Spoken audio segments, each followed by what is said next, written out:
right, in this video, we're going to be reviewing 10-2, simplifying radical expressions. I actually really like, because I'm a math nerd, I really like this lesson because it's straight up the same thing. There's no twists or rules or tips or tricks or anything.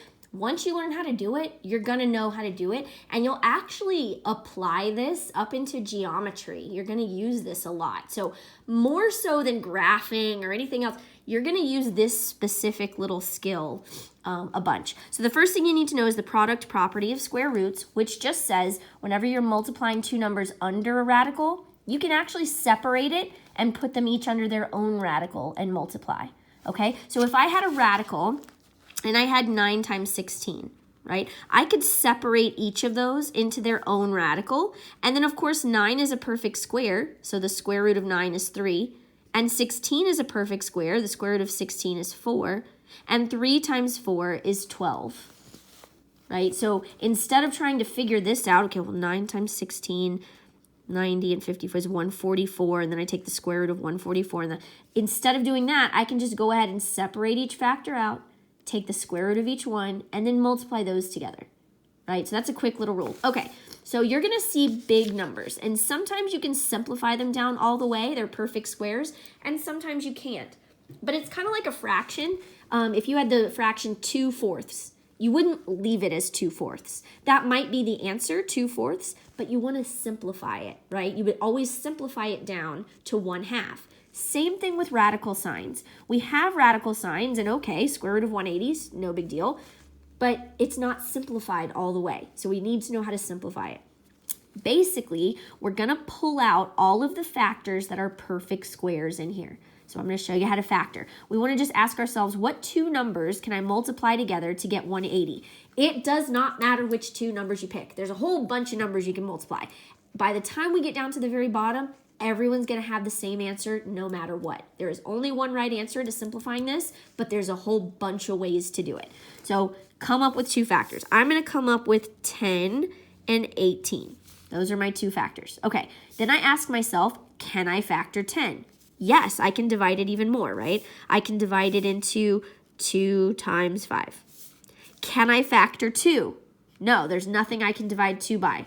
2 is a prime number. It can only be divided by 1 in itself, right? So I'm done. I can't divide it anymore, so I'm going to circle it just to let myself kind of visually know that's a dead end. Same thing with 5. I can't divide 5 down anymore, so I'm going to circle it. It's a dead end. Okay, what about 18? I can divide 18. I can divide it into 6 times 3. Can I divide 6? Yes, I can. 2 times 3. Can I divide 2? Nope. Can I divide 3? Nope. So I can't divide that 3. Okay, so I've got all these dead ends. Great, who cares? What do I do with that, right? All right, so what I'm gonna show you is that if we multiply all 5 of these numbers together, we get 180. 2 times 5 times 2 times 3 times 3 equals 180. So this is the exact same thing as writing 2 times 5 times 2 times 3 times 3, right? I just took all of these dead ends and I multiplied them all together. And it equals 180. It's the same thing as this. Okay, but now I can manipulate these numbers a little bit. What I want to do is pair up numbers. So here I see 3s are paired up. I want to pair these guys up. Here I see 2 and 2, so I'm going to pair them up, right? I don't really know how to circle that very good. And then 5 doesn't pair up with anything. So I'm going to rewrite this, and eventually you'll get to where you can do it in your head. But right now, make sure you write out all the steps. I want to see all the steps. I'm going to write 2 times 2, then I've got that 5 left over, and then I've got 3 times 3. And then I want to think of them as, instead of 2 times 2, I want to think of it as 2 squared.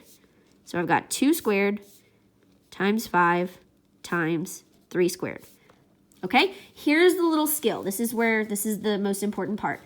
Square root and squared are opposite signs, right? They cancel each other out. It's like multiplication and division. If you start with 5, and you multiply by 2, and then you divide by 2, guess what you end up with?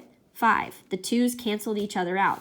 Same thing with square root and squared. They cancel each other out. 2 squared is 4, and then if I take the square root of 4, I get 2, right? So basically, this little 2 is the ticket out of this radical. So this base is going to hand over its little ticket, and it's going to hop out front. Okay, anything with that little 2, it's going to hand it over. It doesn't keep it, and it's going to hop out front. Same thing with this 3. It's going to hop out front. Okay, now see how they're all being multiplied together in here? When they hop out front, they're still being multiplied together. All right, so I'm going to rewrite the radical. This 2 hopped out front.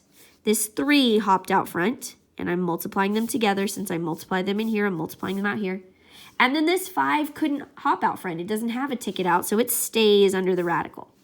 Okay, once you're done and nothing else has a ticket, whatever you have left over under the radical, multiply it back together. Whatever you have outside the radical, multiply it together. So this becomes 6 square root of 5. So this is the simplified version of square root of 180. These are the same two things, but this is simplified. Okay, hopefully that's making sense. Let's try, you can do it with any number at all, right? Let's do it with 258. That's kind of a big number, but let's just see what we get. I have no idea. Honestly, I just made that number up. All right, so if I, oh, that's under the radical. So if I start factoring, I know it's an even number, so I'm going to say 2, and then that's 2 is under 2 one time, 2 times 9 times. Oh, I think that's a prime number. That was a bad example. I don't know. Is 129 a prime number? Probably not. I don't know off the top of my head. Let me think of a better one. Oh, I know. 288. We'll do that one. Okay. So here, I can divide this by 2. Actually, I'm going to go ahead and divide by 4. So that's 72. I can divide 4 into 2 and 2, and those are dead ends. I can divide 72 into 9 and 8. 9 is 3 and 3. Those are dead ends. 8 is 2 and 4. 4 is not a dead end. That's 2 and 2. Okay, awesome. So now I've got all these dead ends. There's nothing else left. So I'm going to rewrite this guy as square root of 2 times 2 times 3 times 3 times 2 times 2 times 2. Okay, 2 times 2 times 3 times 3 times 2 times 2 times 2. All right, here it is. This, if you multiplied it out, is the same thing as 288. They're both equal. Now I'm going to pair everything up. So these two get paired, these two get paired, these two get paired, and then I have 1, 2 left over. So this is square root of 2 squared times 3 squared times 2 squared, and then I've got that little 2 guy really sad all by himself. Okay, each of these numbers with the little squared guy, that's its ticket out, so it hops out front, ticket out, hops out front, ticket out, hops out front. So 2 times 3 times 2 goes outside of the radical. And then I have this guy left over under the radical because it didn't have a ticket out. Okay, so now, remember, when you take it out front of the radical, it hands over squared. Don't square it and bring it out. Don't pull a 4 out here. That's not what it is. You're squaring it under the radical and then taking the square root, which leaves it as its base, too. So now once they're out, we multiply them all together. 2 times 3 is 6. 6 times 2 is 12. And then I've got a square root of 2. So this is the simplified version of square root of 288. I hope that's making sense, that you literally do the exact same thing every single time. So you'll get problems that'll say simplify. And it might be simplified, just like, I'm not sure off the top of my head, I think 129 is a prime number. But there might be bigger numbers that are prime. I can't divide this anymore, I don't believe. So even though I can separate this out, nothing's being squared. There's nothing I can pair up, right? So when I rewrite this, I'll write it as 2 times 129, but nothing can hop out front because nothing has a little 2. So then I'm just going to multiply them right back together and get 258. So I'd be done here, right? That's all I'm saying. I don't know. I'm still not sure about this guy. But off the top of my head, that's the idea. If you have a prime number here, even if you can divide it a little bit, if you can't get any squared terms, if you can't pair anything up, then you're just going to leave it as is.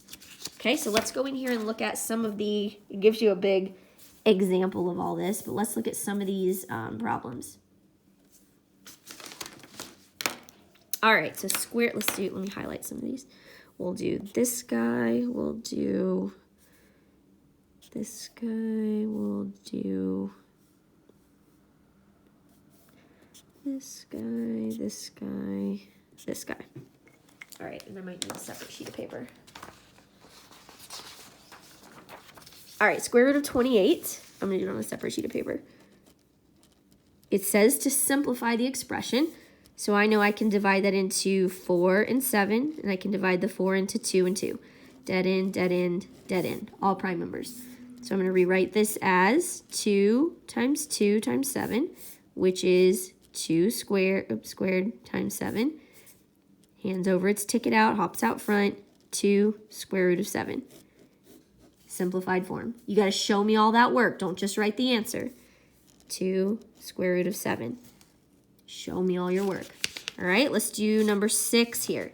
All right, so we can multiply these together. Remember, if they're separated, this times this is the same thing as if I write them together under the radical, 3 times 6. It's like if you're sharing an umbrella, if you've got an umbrella and you've got an umbrella and his breaks, y'all can just both share the same umbrella. It's the same difference, right? So then we multiply it together and we get 18. All right, can we factor that at all? Oh, maybe, I don't know, let's see. Well, we just said 3 times 6 is 18. I also know 2 times 9 is 18.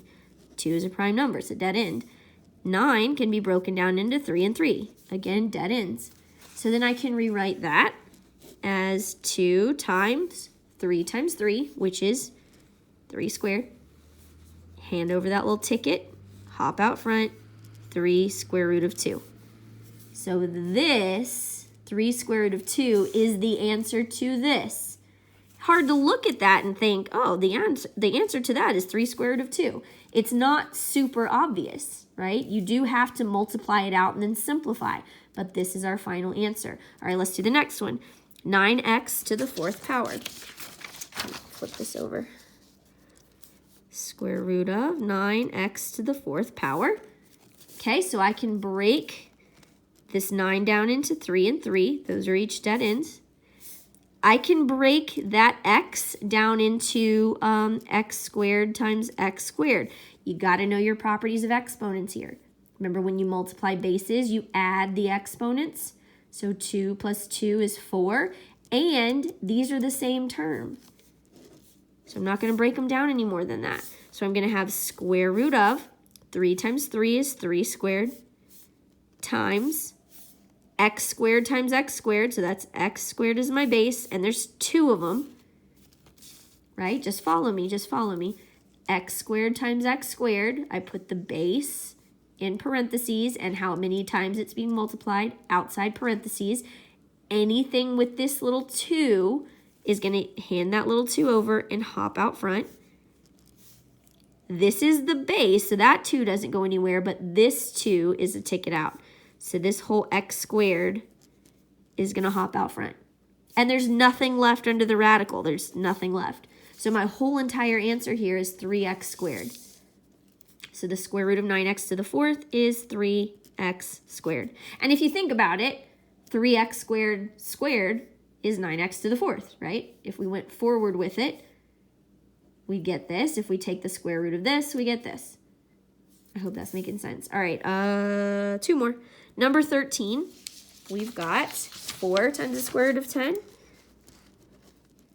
times 3 times the square root of 6. All right, I'm going to go ahead and multiply what's outside. That's a 12. And then I'm going to multiply what's inside. 10 times 6 is 60. Okay? Because remember, when it's all being multiplied, I can put what's under the radical underneath the same radical. 10 times 6 is 60. All right, so now I want to simplify. So I'm going to factor this. 60 can be divided by 2 and 30. 30 can be divided by 2 and 15. 15 can be divided by into 3 and 5. Now I've got all dead ends. So 2 times 2 times 3 times 5 is 60. So I'm going to rewrite this. Now I do have this 12 on the outside, so don't forget about that. 12 square root of 2 times 2, I group them together, it's 2 squared, times 3 times 5. Okay, anything with a little squared, hands over that little 2 as a ticket, hops out front. So it's going to be 12 times 2, and then the 3 and the 5 are still left under the radical. 12 times 2 is 24, and then under the radical, 3 times 5 is 15. So that's my answer. 24 times the square root of 15. 24 times the square root of 15. Okay, last one we're going to simplify together here, number 18. Let me flip this over so I got clearer paper. Square root of 81x to the 4th y squared. All right, so I can break 81. I can actually break it down into 9 times 9. And I can still keep breaking down, but I already see that I can pair these up. And once I pair them up, they're going to hop outside the radical, right? So you can keep going. You can do this into 3 and 3, and this is into 3 and 3. And then you pair each of those sets of 3s up, and then they end up both hopping out front, which is the same thing as the 9 hopping out front. Okay, hope that makes sense. And then we can split this x to the 4th up into, let's just for the heck of it, let's play around and let's split it up into x and x to the 3rd. Right? When you multiply bases, you add the exponent. So I can split this 4 up however I want it. Now I can't split x up anymore, it's a dead end, but I can split x to the 3rd up, right? It can be x times x squared. And then I could split x squared up, right, into x and x. Awesome. And then what about y? I can split that up into y and y. And those are dead ends. I can't split them up anymore. Okay, so I'm going to rewrite all of this as 9 times 9 times x times x times x times x times y times y. Square root of 9 squared times these two x's, x squared times these two x's, x squared times these two y's. And hey, look there. Anything with a 2, that's its ticket out. It can hand it over. So basically, they're all going to hand over their little tickets, and then they're all going to hop outside the radical. So it's going to be 9 times x times y. And then when we simplify that, that's 9x squared y. So that's our answer. 9x squared times y. There's a lot more examples, so if you want to, try any of those on your own, go for it. If you have questions or you want to check your answers, let me know. And as always, if you have other questions, let me know.